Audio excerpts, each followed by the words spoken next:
The crowd, you also engaged the police earlier. What discussions did you hold with the police? I was actually thanking them for their service as police people, because ask yourself what is compelling them to stand over there the whole day. It is for security, for the security of the people and for the security of the nation. They are working under power. You know what I'm saying?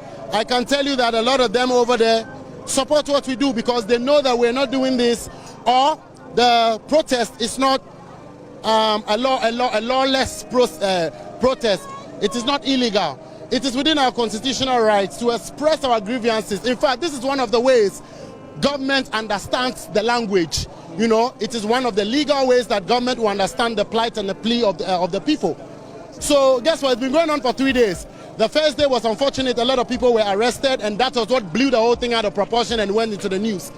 When I came, I was actually admiring their works, and I was actually also telling my people that it is not a soft way to freedom. It is never an easy way to freedom. You know, to speak to power, you have to face it. And I think that is the downside of it. I don't want them to see that as me. I believe that that is the sacrifice that we all have to go through. Even if now the police raids on us and begins to lash out, of course we're going to run for our lives, first and foremost. But that is a sacrifice that we have to know, that nothing comes on a silver platter for you to actually speak out. The Kwame Nkrumah sacrifice for us. The Yasantua sacrifice for us. The many General Atipos and the rest that we read about in our history books, the sacrifice for us. The least some of us can do is to continue to add our voices, our presence, our resources, if maybe to be able to add to the voices that will scream aloud for the people in power to know that we deserve better things to be done for us. My first call is, look at the healthcare situation. Look at the flood that is happening, the drainage systems. In as much as the populace has a role to play, the government has the power to force and instill the people, you know, to obey and align into some developmental plans, you know. So when I see people being evacuated and compensated for roads to be built properly and for them to move out of waterways, I support these things. It's up to the citizens to also know that that is for the betterment. That on the side, the motorway with the tolls that have been taken from years. I lost my knee to the accident on a motorway. Yeah. And you listed that as one of the reasons why you decided to join this protest. It's a major reason that I can never forget. I walk with a titanium knee replacement in my leg. How can I ever forget that happened to me? And even up to today, people still die off of the motorway, tires are blasting and all of that.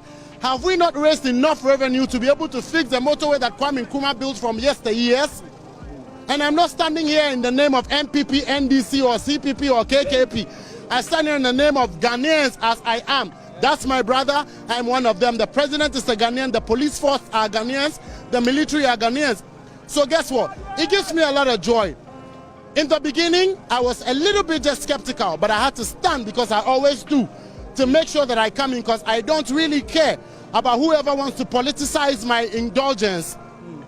Because that is not the reason. And that's the fear for many of your colleagues. That's the fear of many of my colleagues out there. Okay. Because they might want to, but then it can be politicized easily and they're going to be targeted and a lot. But I'm happy that this is not a lawless or a chaos or a harmful protest. And that so long as it is within our constitutional rights, why not? I am here.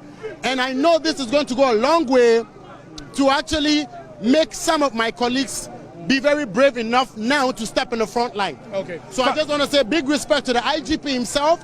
He's one of the persons I've really admired and I've seen as a father. In his tenure, he has done great things, I'm not going to lie. Especially if he has not done nothing at all. Look at how beautiful he has transformed the police headquarters.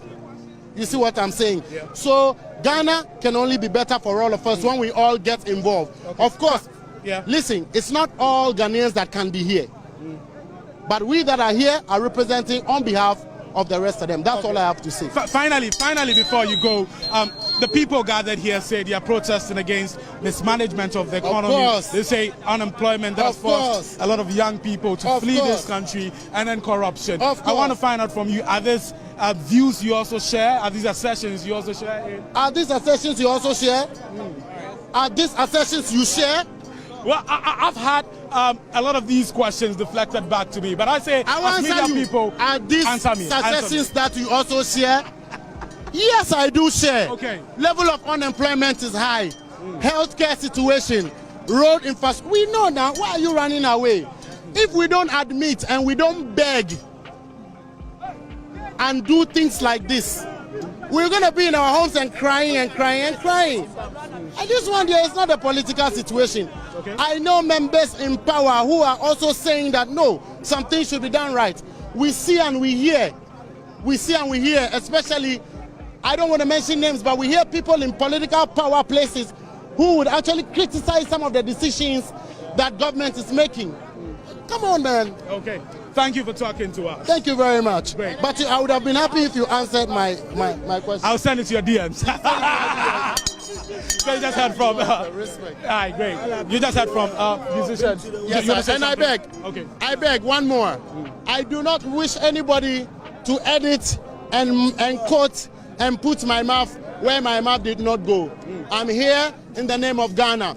Whether it is fix the country, fix the Jubilee House, or occupy the Julorbi House, however, whatever hashtag you use, first and foremost, Ghana comes first. And I think that in any and every capacity, I have the rights to be here and add my voice as an astute musician who has sung all these things in my music, from Rango to African System to Buffalo Soldier to Greedy Men. And I've used my resources to actually elevate and support community by virtue of the Livingston Foundation. I have every single right to continue to add my presence to whatever our citizens Rango sing. is one of the songs the protesters have been you singing. very I don't know if you still have the energy to Yes. give us something. Yes. Tell me where we gonna Rango after making our motherland a better place to live.